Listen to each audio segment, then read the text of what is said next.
Hello, everybody. I'm Roberto De Vecchi, and as noted there, I'm the Product Development Director for VI-Grade.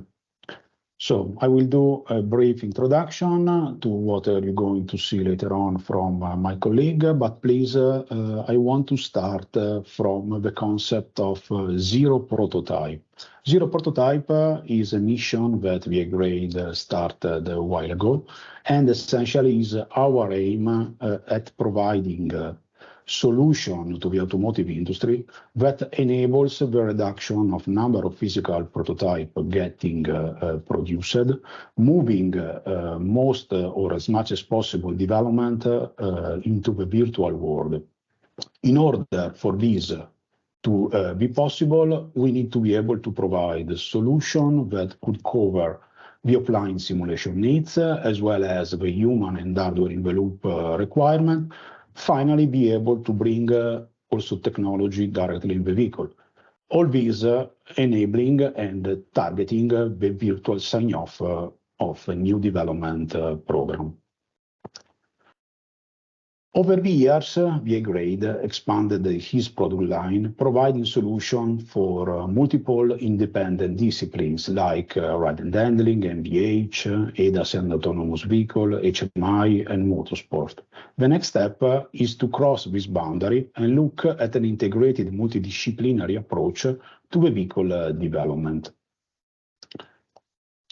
With this goal in mind, the VI-Grade team shaped the release 2024.1 of our major real-time products, the VI-SIM for sound and vibration, VI-CarRealTime for vehicle dynamics, VI-DriveSim for managing any size of driving simulator, and VI-WorldSim for graphic, traffic, and sensor.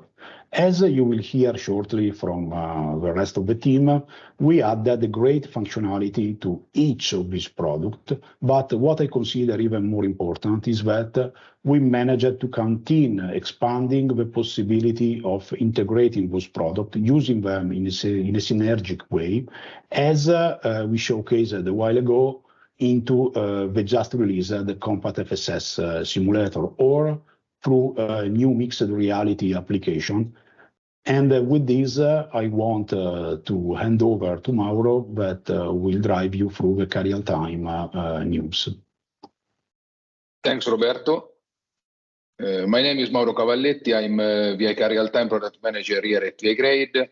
And today I'm going to share with you some of the new features of the upcoming VI-CarRealTime release.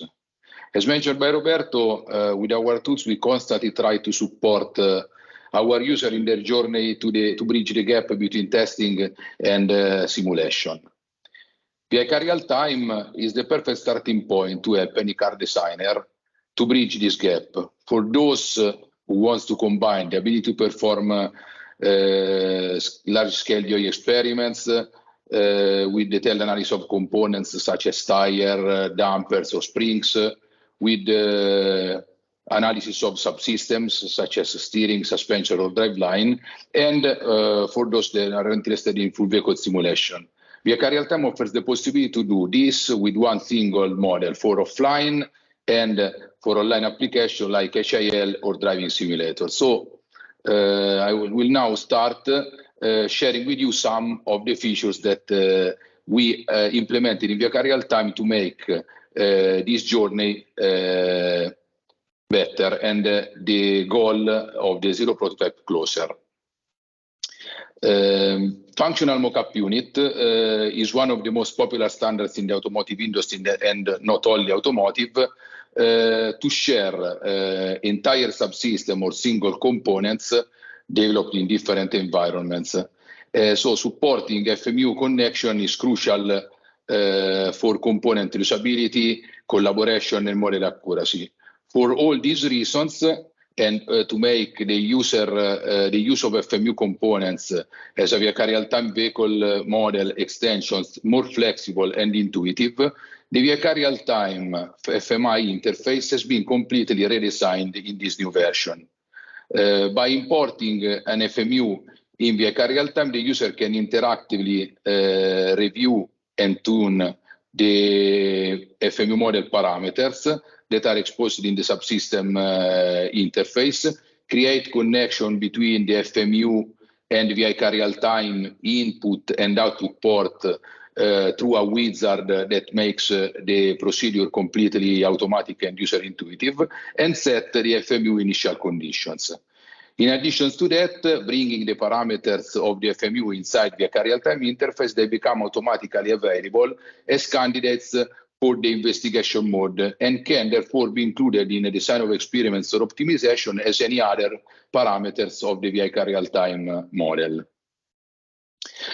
But the FMI standard is not only useful to import external component in VI-CarRealTime, but also provides an easy way to integrate the vehicle model on other simulation environments for software in the loop application and other platforms for HIL.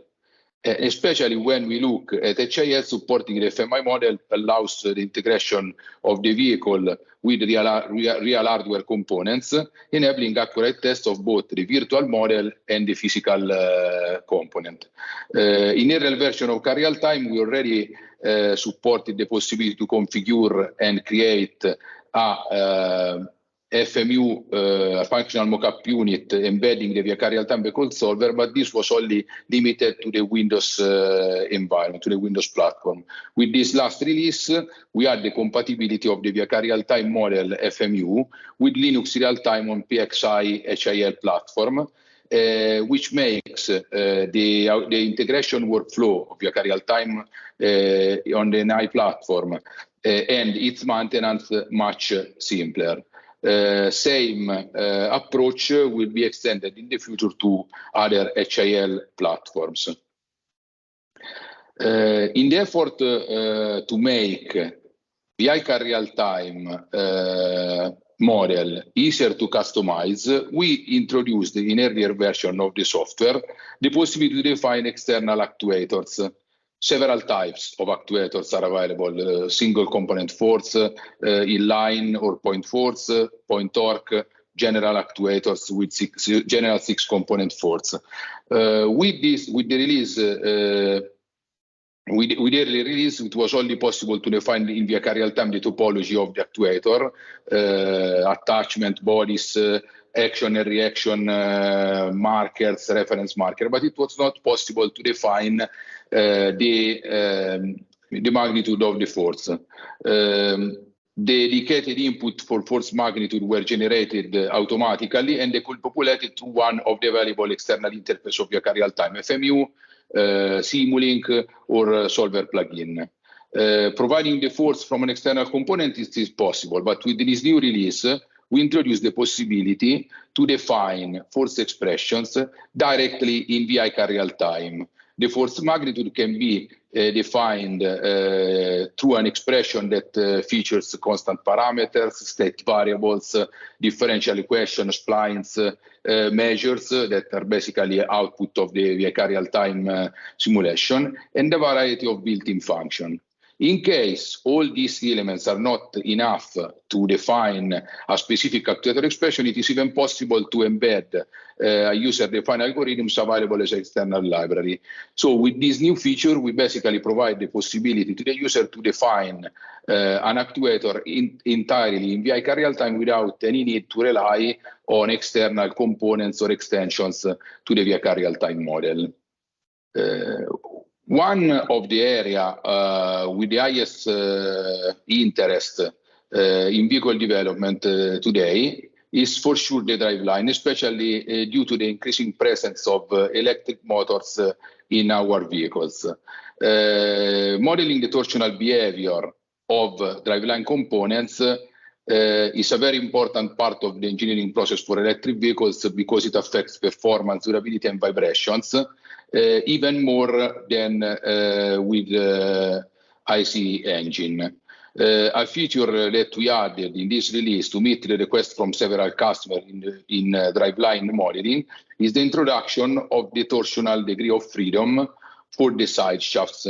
Basically, it introduces a degree of freedom between the differential or electric motor part on the inner side and the output and the spindle part on the output side. It is simplified lumped parameter model where you can specify inertia, equivalent inertia, stiffness, and damping for the side shaft.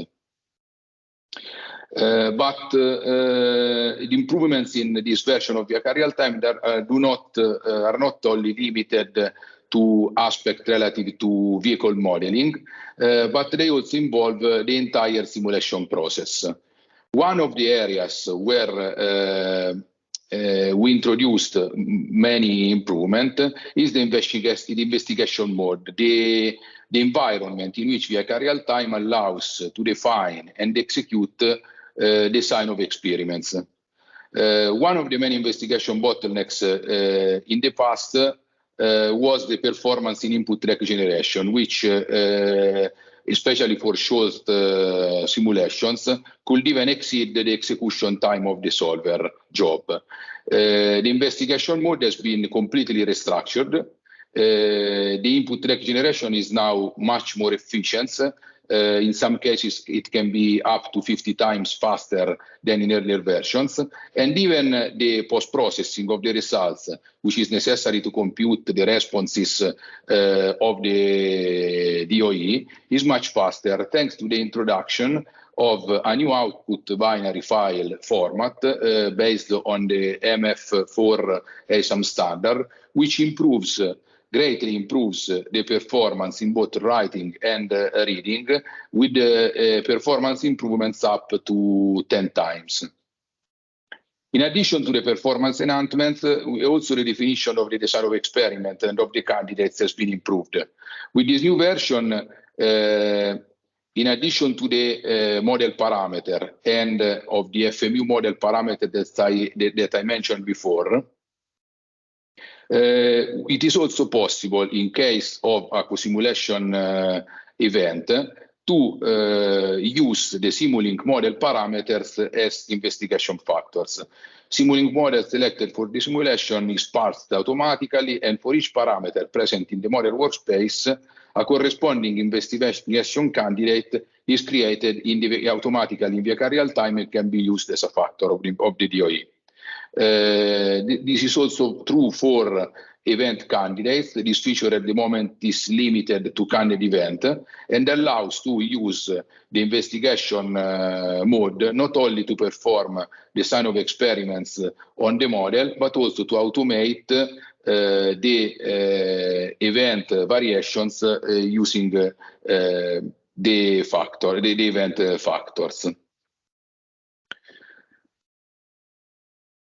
This new release also introduces the diagnostic mode, a completely new operating environment, which aims to help the user in obtaining as much information as possible from the very early stages of a model design. A diagnostic event is basically a test suite, which is executed on one single model, and it is made up of a number of simulation events. For each of these events, some metrics and checks are computed, and compared with adjustable threshold values that the user can define from the VI-CarRealTime interface. This test suite can be built using test cases, built-in test cases in VI-CarRealTime, or using test cases created by the user. For the creation of custom test cases, VI-CarRealTime provides a semi-automatic procedure in which the configuration of the event and the preparation of all the input file is done automatically, while the definition of the individual checks and the metrics to be verified is up to the user. In order to facilitate this for the users, also for the non-expert, a set of Python APIs has been made available and documented to generate all the possible combination of metrics check. Once the test suite has been executed, an HTML report is automatically generated, which allows to evaluate very quickly which of the checks have passed, which have failed. And the report also allows to review the checks divided by test case or all together to make it more readable and usable. Finally, I would also like to mention, to highlight that together with VI-CarRealTime, as always, we release the VI-CarRealTime Adams plugin. For this new release, the supported Adams version are 2022.1 and 2022.3 that were already supported in previous version, and the newly introduced 2023.2. As always, the Adams plugin allows to export an Adams car model as a VI-CarRealTime system with all features up to date.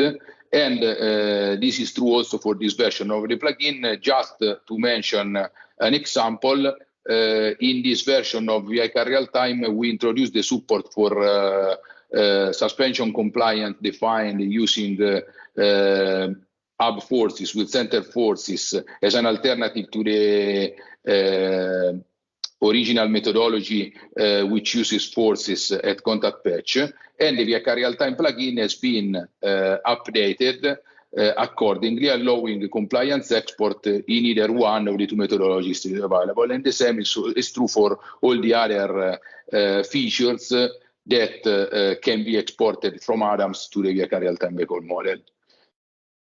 With this, I completed my quick overview of the VI-CarRealTime features, and I hand over to Ian for continuation. Thank you. Good morning, everyone. My name is Ian Dodds. I am the product manager for WorldSim. So WorldSim is our visualization engine, and it's the heart of the graphics that the user sees as they're performing their simulation events.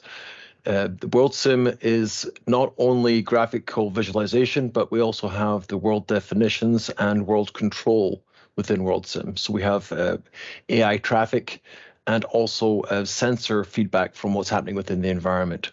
Very much a visual environment for the user to interact with the simulation.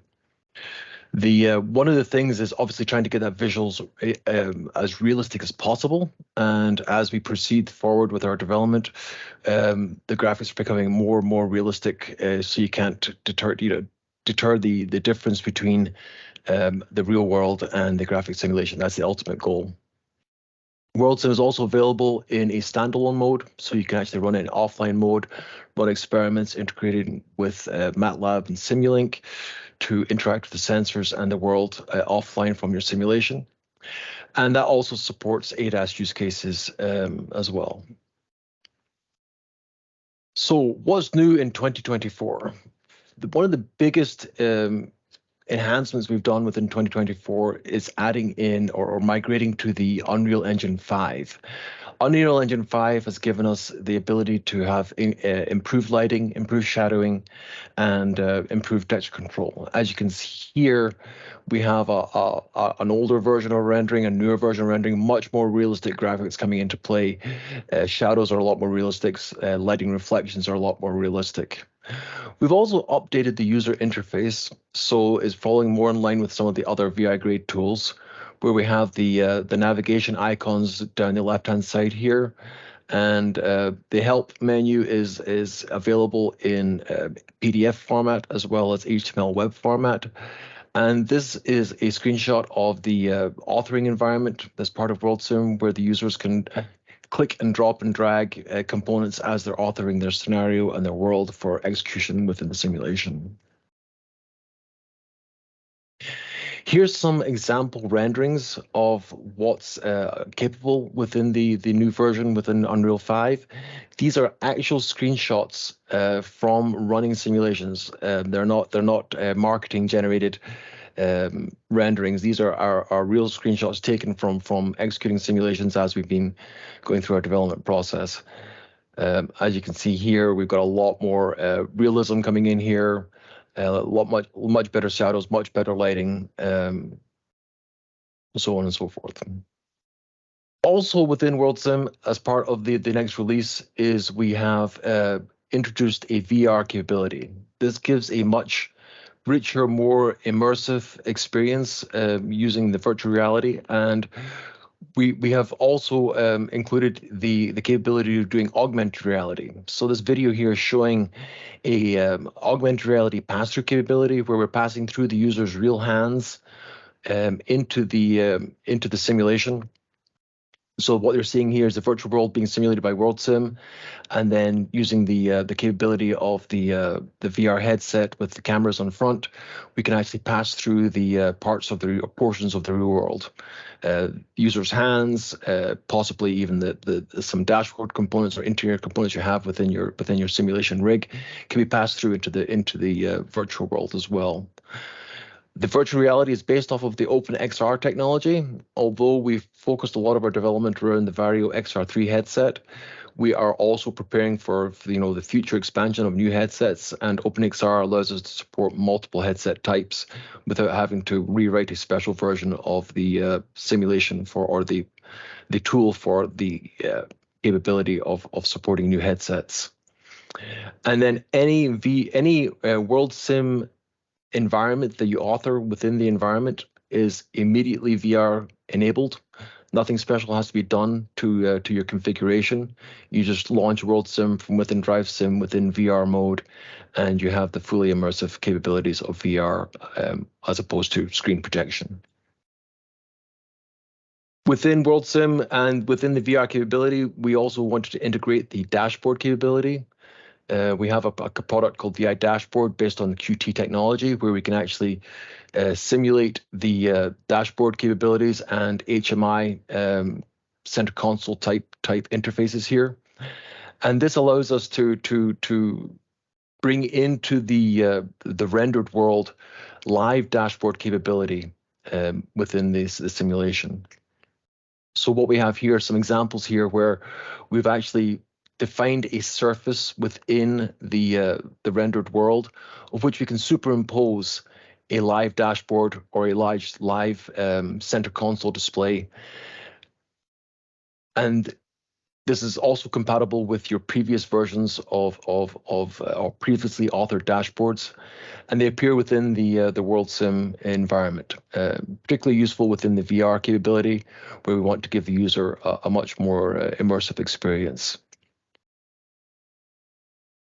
We've also got the capability of providing the user the ability to import their own custom vehicles. So WorldSim comes with a vast library of internal vehicles, but sometimes users want to bring in their own skins, their own interiors. And we go through a process where you start off with your favorite tool of choice, whether it's Blender or Maya. And we go through a classification process of the meshes, defining the exterior mesh, the interior mesh, which meshes of that model control the wheels. And we end up going through the VI-WorldSim mod kit, which allows us to import the classified meshes. It reclassifies everything into WorldSim type object IDs. And then those objects can then be imported into a WorldSim scenario like any other asset within the WorldSim asset library. WorldSim also has updated the built-in vehicle library. So we are now offering a match-for-match archetyped capability that's available within the CarRealTime distribution. So now you can visualize a vehicle, whether it's a truck, an SUV, a compact car, sports car. We have a complete match of visualizations for every car that's provided with CarRealTime. Daylights and night lights are capable of being executed within the VI-WorldSim environments. We also have the ability to render indicator lights flashing and various other things. And all this library was built off of the VI-WorldSim mod kit as well. So I'm now going to hand over to Stefano, who's going to cover the updates for DriveSim. Hello, everybody. I'm Stefano Bernini, and I am the product manager for VI-DriveSim. VI-DriveSim is the software on which all our simulators are based on. This is something that already Roberto mentioned at the beginning, and it's very important to underline that all our simulators, from the smallest one to the biggest one, so desktop, compact, static, or dynamic, they are all working on the same software stack, which is VI-DriveSim. In VI-DriveSim, we have all the several executables that are needed to make the simulator working. So from the vehicle solver to motion queuing, for example, which will be explained a little bit in the next slides.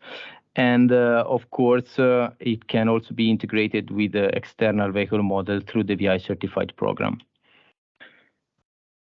One thing, what we have done in this release, in the upcoming release, is that we wanted to simplify a little bit the life of our users. And to do this, we implemented the automatic IOR calculation. The IOR are the axis of rotation around which the platform is rotating. And previously, for each vehicle model and for each cockpit mounted on the simulator, it was necessary to compute these axes of rotation depending on several parameters, both coming from the vehicle model or coming from the cockpit itself. This was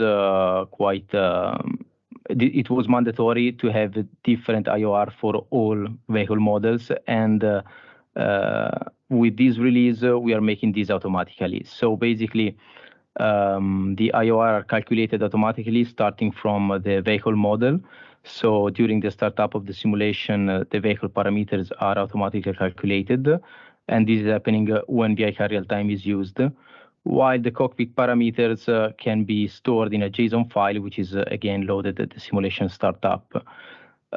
These automatic IOR calculation can be enabled or disabled in real time, meaning that while driving, it's possible to disable them or enable them and move back to the traditional calculation. It is possible to use the automatic IOR also with the VI certified software, meaning that with a dedicated JSON file, the vehicle model can be initialized and the parameters of the vehicle model can be initialized. Something more that we have done on the motion queuing is that we add some additional outputs. Basically, a feedback that we got from some customers and also from ourselves was that it was difficult, for example, to understand the pitch and roll contribution coming from the platform, because it was difficult to match it with the actual roll of the vehicle. And this is because on the platforms, we usually use also some tilt coordination.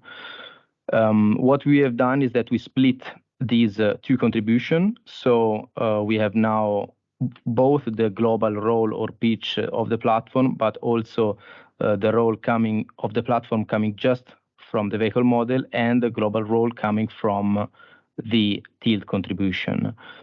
This so make it easier for all the engineers in the control rooms to understand better how the platform is behaving and how a certain parameter of the motion queuing file is affecting the behavior of the platform.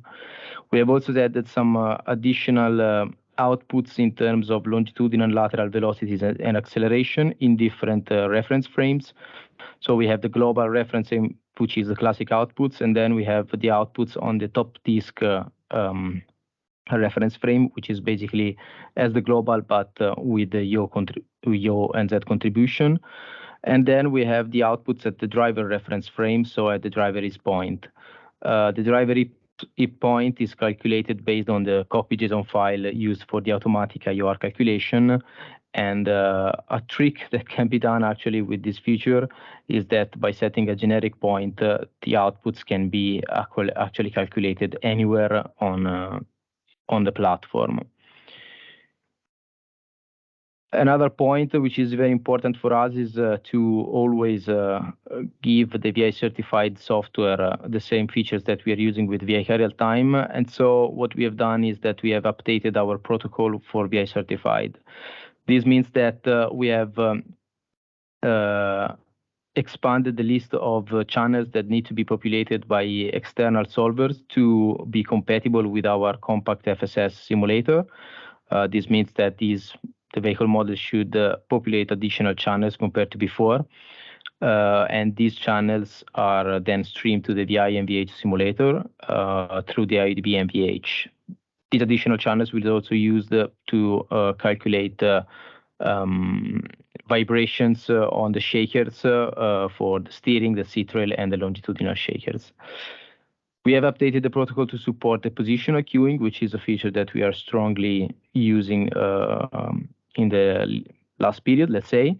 And so again, additional vehicle model outputs are required from the vehicle model.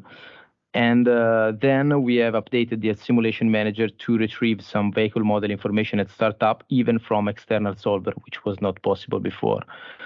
This has been done again with the same JSON file that we are using for the automatic IORA calculation. And it not only it contains the information for the automatic IORA calculation, but also for the shaker parameters on the platform. This is just part of the job that we have done, of course, for VI-DriveSim. There is a lot of other things, but we'll tell them in a separate case. So I'm handing over to Kelby to have a look at what's next in the VI NVH simulator. Thank you. Very good. Thanks, Stefano. Hello, everybody. My name's Kelby Wilnow. I am the product manager for the VI NVH Sim software here at VI Grade. Formerly known as the VI Grade NVH Simulator software. We've rebranded that for the 2024.1 release to bring that in line with the rest of the software offerings that my colleagues have presented about today. As a brief overview, VI NVH Sim is an integrator of all things noise and vibration as it relates to a driving simulator, as it relates to a standalone case. It's available in both modes of operation. Again, as my colleagues have mentioned, all of the driving simulators through from desktop, compact, static, and dynamic simulators, all are capable of running on the same software stacks. VI NVH Sim is no exception there. What we do is we offer highly accurate vehicle sound and vibration context, depending on the level of driving simulator that you're working with there, so that it can be used in that mission to bridge the gap, getting us that much closer to that zero prototype ideal, where we can have that confident level of decision making made, especially in the NVH space, specifically with this product, with the new designs of vehicle manufacturing. So, of course, big news for 2024.1 would be the integration with the brand new compact full spectrum simulator, or FSS, as we've referred to elsewhere in this presentation. So in the multi-attribute mission that we have at VI Grade here, bringing all of the relative disciplines under a single umbrella, compact FSS is very, very acutely bringing together the worlds of vehicle dynamics and noise and vibration. Both of them have their own modeling methodologies and strengths, certainly, but there's a range, especially in the frequency space, where there's overlap between the two. So a change made that changes vehicle dynamics also has an impact to noise and vibration, and also the other way around. So it's very important for the two teams to be able to get out of their silos and work together to be able to evaluate those trade-offs. And that's really the sweet spot in which the compact FSS offers quite a bit of value to our users. So what it's doing is bringing together the vehicle dynamics models, running VI-CarRealTime or the other VI certified solvers in conjunction with VI-DriveSim, which again manages the platform itself, with the noise and vibration modeling offered by VI NVH Sim and VI SimSound. Bridging between those is a real-time data bridge where we're actually taking data coming from the vehicle dynamics real-time MBD model and bringing that in and performing noise and vibration analysis on that as well, so that we can really bridge that entire spectrum of frequencies from essentially 0 hertz all the way to 20,000 hertz, bridging vehicle dynamics, noise and vibration in all low, mid, and high frequency ranges.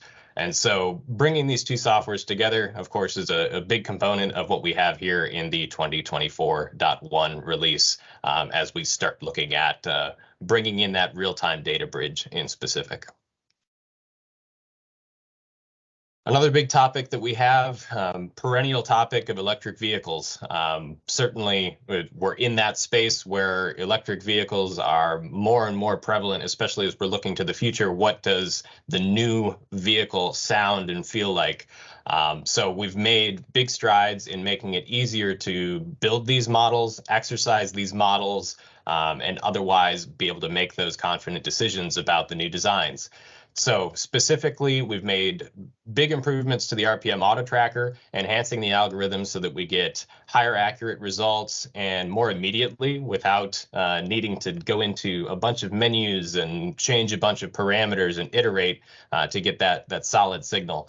Of course, everything in the EV model space is coming from that RPM signal. So the RPM signal is paramount to ensuring that we have a high quality NVH model for electric vehicles. We know this, and we've paid a lot of attention to this in improving the ease of use and also the accuracy and fidelity of those signals. In the space of order identification, we've added some new cursor types to make it easier to identify those orders to be extracted and validate those across different operating conditions, different sensors, really easily be able to view that order list that we're going to use in the creation of these EV models on the various spectrograms in the data prep tool. Similar to that, when we're actually going through the process of extracting those harmonics in the data prep process for an NVH model, we've enhanced the filter optimization to make that easier to manage those settings and ensure you're getting the best possible result throughout the processing. Finally, on the usage of electric vehicle models, we've introduced what we're calling a semi-external performance modeling, which allows us to use multiple RPMs and loads and torques from an external model without having to necessarily model all of the discrete components involved with that. Of course, with the hookup to something like VI-CarRealTime through VI-DriveSim, we have the ability to use the physics models directly for that. But oftentimes our NVH users are looking for a simplified approach where they can very basically exercise an NVH model in the contexts that are useful for them without having to necessarily connect to a full plant model and take advantage of that. So we're offering increased flexibility in that space just to make it easier to exercise multi-motor electric vehicles, especially as hybrid electric and multi-motor battery electric vehicles become more and more prevalent. Moving to our advanced analysis and CAE header, one of the very exciting features that we're introducing for the 2024.1 release of VI-NVH-SIM is our operating path analysis for road noise decomposition. So this is decomposing test and measurement data measured on a road surface into individual components of road noise and wind noise. Basically looking at structure-borne components, airborne components, down to specific which corner of the car is generating what portion of the signal. This is an enhanced road noise decomposition, improving over our previously available multiple coherence-based method. It allows for both steady state and transient type analysis, which is quite useful, especially as we're looking at that compact FSS case, where now we're starting to look at more of the kind of low speed impact type ride quality type evaluations. We get certainly improved results versus what was available before, and also we're looking to the future and enhancing the capability as we go through that. Moving down from that, the introduction of dual FRFs for contribution objects will enable roll-up studies for double isolation or different mounting configurations, depending on where your CAE data is coming from in the NVH model. Sometimes it's quite useful to be able to have a stack up of transfer functions to be able to transform from a particular source all the way to that driver touch point that we're so interested in for the subjective evaluation. In the CAE world, we've enhanced the support we have for the SEA tool from ESI VA1, making sure that we could take advantage of those acoustic package changes or other high frequency SEA type results, changes modeled in VA1, and actually experience those on the driving simulator. That's one that we've had our users and ourselves asking for quite some time. We've made that happen here for the 2024.1 release. Further on that that note of using CAE data within an NVH model, we certainly recognize that absolute correlation of NVH CAE is sometimes a bit challenging, and so to remove some of that burden, we've had this functionality within VI-NVH-SIM called Change Modeler, where we can effectively take the delta modeled in CAE and apply that to an otherwise correlated model. We've expanded that for this release to allow more flexible inputs, more powerful usage of both for test data and CAE data, or test and CAE put together, expanding that for the array sound object, quite useful for road and wind noise type evaluations, and also introducing that ratio filter mode that then doesn't require such a limited use case of only CAE data. We're now expanding this to be useful for both test-based models and hybrid models. And that brings me to our final category here of sound design. Sound design, especially in the electric vehicle space, is becoming more and more of a focus for the NVH engineer, having to deal with not only the sounds that the physics of the vehicle and those systems that are involved are creating, but also added sound, either for increased driver engagement and enjoyment, or for legal requirements for pedestrian warnings such as AVAS. We've had an interaction with the QNX Live Amp sound design tool for some time. That continues.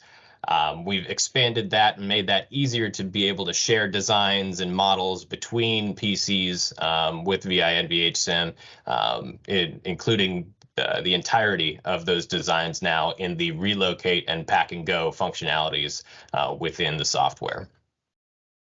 Additionally, we're offering, while we're pursuing dedicated interactions with providers such as QNX with their LiveAmp tool, we're also opening this up to support our open architecture mission here, and have an open integration for sound design.